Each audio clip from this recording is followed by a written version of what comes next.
ನಮಸ್ಕಾರ ಸ್ನೇಹಿತರೆ, ನೀವು ನಮ್ಮ ಚಾನೆಲ್ಗೆ ಹೊಸಬರಾಗಿದ್ದರೆ ನಮ್ಮ ಒಂದು ಚಾನೆಲ್ನ ಸಬ್ಸ್ಕ್ರೈಬ್ ಮಾಡಿಕೊಳ್ಳಿ ಹಾಗೂ ಪಕ್ಕದಲ್ಲಿರೋ ಬೆಲ್ ಐಕಾನ್ ಒತ್ತುವುದರ ಮೂಲಕ ನಾನು ಮಾಡುವ ಎಲ್ಲ ಒಂದು ವಿಡಿಯೋಸ್ ನಿಮಗೆ ನೋಟಿಫಿಕೇಶನ್ಗೆ ಬರುತ್ತೆ. ಬನ್ನಿ ವಿಡಿಯೋ ಸ್ಟಾರ್ಟ್ ಮಾಡೋಣ. ಈ ವಿಡಿಯೋದಲ್ಲಿ ನಾನು ನಿಮಗೆ ರ್ಯಾಪಿಡೋ ಕ್ಯಾಪ್ಟನ್ಗೆ ಕಾರ್ ಅಥವಾ ಆಟೋನ ಯಾವ ರೀತಿ ಅಟ್ಯಾಚ್ಮೆಂಟ್ ಮಾಡಿಸುವುದು ಎಂದು ನಾನು ಈ ವಿಡಿಯೋ ಮುಖಾಂತರ ನಿಮಗೆ ಸ್ಟೆಪ್ ಬೈ ಸ್ಟೆಪ್ ತಿಳಿಸಿಕೊಡುತ್ತೇನೆ. ಮೊದಲು ನಾವು ರ್ಯಾಪಿಡೋ ಕ್ಯಾಪ್ಟನ್ ಆ್ಯಪ್ನ ಪ್ಲೇಸ್ಟೋರ್ನಲ್ಲಿ ಡೌನ್ಲೋಡ್ ಮಾಡಿಕೊಳ್ಳೋಣ. ಡೌನ್ಲೋಡ್ ಆದ ನಂತರ ಆ್ಯಪ್ನ ಓಪನ್ ಮಾಡಿಕೊಳ್ಳಿ. ಆ್ಯಪ್ ಓಪನ್ ಆದಾಗ ಮೊದಲು ನಿಮಗೆ ಈ ರೀತಿ 3 ಸ್ಟೆಪ್ ಬರುತ್ತೆ. 3ಕ್ಕೂ ಕೂಡ ಮೊದಲನೆಯ ಆಪ್ಷನ್ ಹಲೋ ಅಂತ ಕ್ಲಿಕ್ ಮಾಡಿ. ನಂತರ ನಿಮಗೆ ಇಂಟರ್ಫೇಸ್ ಈ ರೀತಿ ಕಾಣುತ್ತೆ. ಇಲ್ಲಿ ನೀವು ಸ್ಟಾರ್ಟ್ ಡ್ರೈವಿಂಗ್ ಆಪ್ಷನ್ ಮೇಲೆ ಕ್ಲಿಕ್ ಮಾಡಿ. ಇಲ್ಲಿ ನಿಮಗೆ ಗೊತ್ತಿರುವ ಲ್ಯಾಂಗ್ವೇಜನ್ನು ಸೆಲೆಕ್ಟ್ ಮಾಡಿಕೊಳ್ಳಿ. ನಾನು ಇಲ್ಲಿ ಇಂಗ್ಲಿಷ್ ಲ್ಯಾಂಗ್ವೇಜನ್ನು ಸೆಲೆಕ್ಟ್ ಮಾಡಿಕೊಂಡಿದ್ದೇನೆ. ಲ್ಯಾಂಗ್ವೇಜ್ ಸೆಲೆಕ್ಟ್ ಆದ ನಂತರ ಕೆಳಗೆ ಕಾಣುವ ಪ್ರೊಸೀಡ್ ಮೇಲೆ ಕ್ಲಿಕ್ ಮಾಡಿ.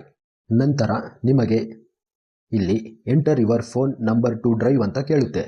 ಇಲ್ಲಿ ನಿಮ್ಮ ಮೊಬೈಲ್ ನಂಬರನ್ನು ಎಂಟರ್ ಮಾಡಿ. ಎಂಟರ್ ಮಾಡಿದ ನಂತರ ಕೆಳಗೆ ಕಾಣುವ ಪ್ರೊಸೀಡ್ ಮೇಲೆ ಕ್ಲಿಕ್ ಮಾಡಿ. ಇವಾಗ ನಿಮ್ಮ ಮೊಬೈಲ್ಗೆ ಒಂದು OTP ಬರುತ್ತೆ. ಅದನ್ನು ಇಲ್ಲಿ ಎಂಟರ್ ಮಾಡಿ. ನೆಕ್ಸ್ಟ್ ಸ್ಟೆಪ್ ಈ ರೀತಿ ಬರುತ್ತೆ. ಇಲ್ಲಿ ಹ್ಯಾವ್ ಎ ರೆಫರಲ್ ಕೋಡ್ ಅಂತ ಇದೆಯಲ್ಲ, ಅದರ ಮೇಲೆ ಕ್ಲಿಕ್ ಮಾಡಿ. ಕ್ಲಿಕ್ ಮಾಡಿದಾಗ ನಿಮಗೆ ಈ ರೀತಿ ಕಾಣುತ್ತೆ. ಈ ಬಾಕ್ಸ್ನಲ್ಲಿ ರೆಫರಲ್ ಕೋಡ್ ಎಂಟರ್ ಮಾಡಿ. ರೆಫರಲ್ ಕೋಡನ್ನು ಎಂಟರ್ ಮಾಡಿದ ನಂತರ ಕೆಳಗೆ ಕಾಣುವ ರಿಜಿಸ್ಟರ್ ಆ್ಯಸ್ ಎ ಕ್ಯಾಪ್ಟನ್ ಅನ್ನೋ ಆಪ್ಷನ್ ಕ್ಲಿಕ್ ಮಾಡಿ. ನೆಕ್ಸ್ಟ್ ನಿಮ್ಮ ಸಿಟಿಯನ್ನು ಸೆಲೆಕ್ಟ್ ಮಾಡಿಕೊಳ್ಳಿ. ಸಿಟಿ ಸೆಲೆಕ್ಟ್ ಆದ ನಂತರ ಕೆಳಗೆ ಕಾಣುವ ಕನ್ಫರ್ಮ್ ಸಿಟಿ ಆಪ್ಷನ್ ಕ್ಲಿಕ್ ಮಾಡಿ. ನೆಕ್ಸ್ಟ್ ಸ್ಟೆಪ್ ನಿಮ್ಮ ವೆಹಿಕಲ್ ಯಾವುದು ಎಂದು ಸೆಲೆಕ್ಟ್ ಮಾಡುವುದು.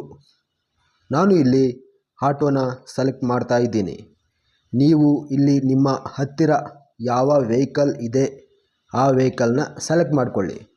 ಸೆಲೆಕ್ಟ್ ಆದ ನಂತರ ಕೆಳಗೆ ಕಾಣುವ ಕನ್ಫರ್ಮ್ ವೆಹಿಕಲ್ ಆಪ್ಷನ್ ಮೇಲೆ ಕ್ಲಿಕ್ ಮಾಡಿ. ಇಲ್ಲಿ ನಿಮಗೆ ಡ್ರೈವಿಂಗ್ ಲೈಸೆನ್ಸ್ ಕೇಳುತ್ತೆ, ಅಂದರೆ ನಿಮ್ಮ DL ಕೇಳುತ್ತೆ. ಇಲ್ಲಿ ನಿಮ್ಮ DL ಫೋಟೋನ ಅಪ್ಲೋಡ್ ಮಾಡಬೇಕು. ಫಸ್ಟ್ ಅಪ್ಲೋಡ್ ಆ ಫೋಟೋ ಆಪ್ಷನ್ ಕ್ಲಿಕ್ ಮಾಡಿ. ಇಲ್ಲಿ ನಿಮ್ಮ DL ಫ್ರಂಟ್ ಫೋಟೋ ಅಪ್ಲೋಡ್ ಮಾಡಿ. ಸೆಕೆಂಡ್ ಆಪ್ಷನ್ ಅಪ್ಲೋಡ್ ಫೋಟೋದಲ್ಲಿ ನಿಮ್ಮ DL ಬ್ಯಾಕ್ ಸೈಡ್ ಫೋಟೋನ ಅಪ್ಲೋಡ್ ಮಾಡಿ. Next enter driving licence number. ಇಲ್ಲಿ ನಿಮ್ಮ DL ನಂಬರ್ ಎಂಟರ್ ಮಾಡಿ. ನಂತರ ಕೆಳಗೆ ಕಾಣುವ ಸಬ್ಮಿಟ್ ಆಪ್ಷನ್ ಮೇಲೆ ಕ್ಲಿಕ್ ಮಾಡಿ. ನಂತರ ಇಲ್ಲಿ ನಿಮಗೆ ನಿಮ್ಮ ಸೆಲ್ಫಿ ಕೇಳುತ್ತೆ. ನಿಮ್ಮ ಫೋಟೋ ಕ್ಲಿಕ್ ಮಾಡಿ. ಫೋಟೋ ಕ್ಲಿಕ್ ಮಾಡಿದ ನಂತರ ಕೆಳಗೆ ಕಾಣುವ ಅಪ್ಲೋಡ್ ಆಪ್ಷನ್ ಮೇಲೆ ಕ್ಲಿಕ್ ಮಾಡಿ. ನೆಕ್ಸ್ಟ್ ಇಲ್ಲಿ ನಿಮ್ಮ ಫುಲ್ ನೇಮ್ ಎಂಟರ್ ಮಾಡಿ. ಮತ್ತೆ ನಿಮ್ಮ ಡೇಟ್ ಆಫ್ ಬರ್ತ್ ಎಂಟರ್ ಮಾಡಿ ಆ್ಯಂಡ್ ಜೆಂಡರ್ ಸೆಲೆಕ್ಟ್ ಮಾಡಿ. ನಂತರ ಕೆಳಗೆ ಕಾಣುವ ಸಬ್ಮಿಟ್ ಆಪ್ಷನ್ ಮೇಲೆ ಕ್ಲಿಕ್ ಮಾಡಿ. ನಂತರ ಇಲ್ಲಿ ನಿಮಗೆ ಫ್ಯೂಲ್ ಟೈಪ್ ಕೇಳುತ್ತೆ. Petrol or diesel, CNG, electric. ಇದರಲ್ಲಿ ನಿಮ್ಮ ವೆಹಿಕಲ್ ಫ್ಯೂಲ್ ಟೈಪ್ ಕ್ಲಿಕ್ ಮಾಡಿ. ನಾನು ಇಲ್ಲಿ CNG ಕ್ಲಿಕ್ ಮಾಡ್ತಾ ಇದ್ದೀನಿ. Next upload RC images.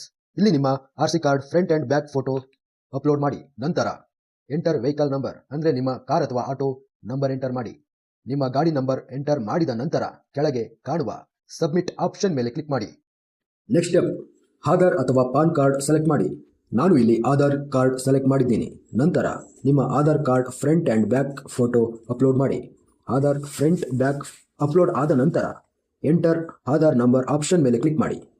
ಇಲ್ಲಿ ನಿಮ್ಮ ಆಧಾರ್ ನಂಬರ್ ಎಂಟರ್ ಮಾಡಿ. ನಂತರ ಕೆಳಗೆ ಕಾಣುವ ಸಬ್ಮಿಟ್ ಆಪ್ಷನ್ ಮೇಲೆ ಕ್ಲಿಕ್ ಮಾಡಿ. ಫೈನಲ್ ನಿಮಗೆ last step document centre page open ಆಗುತ್ತೆ. ಇಲ್ಲಿ ಅಪ್ಲೋಡ್ ಮಾಡಿರುವ ಎಲ್ಲ ಡಾಕ್ಯುಮೆಂಟ್ಸ್ ಅಂಡರ್ ವೆರಿಫಿಕೇಷನ್ನಲ್ಲಿ ಇರುತ್ತೆ. ಇದನ್ನು ರ್ಯಾಪಿಡೋ ಕ್ಯಾಪ್ಟನ್ ಆ್ಯಪ್ನವರು ಅಪ್ರೂವಲ್ ಮಾಡುವುದಕ್ಕೆ 10 ಮಿನಿಟ್ಸ್ ಅಥವಾ 1 ಅವರ್ ಒಳಗಡೆ ಅಪ್ರೂವಲ್ ಮಾಡುತ್ತಾರೆ. ಸ್ನೇಹಿತರೆ, ಇಷ್ಟು ಇವತ್ತಿನ ಮಾಹಿತಿ.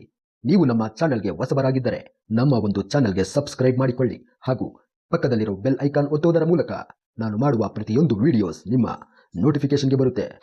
ಸ್ನೇಹಿತರೆ, ಮತ್ತೆ ಸಿಗೋಣ ಮುಂದಿನ ವಿಡಿಯೋದಲ್ಲಿ. ಧನ್ಯವಾದಗಳು.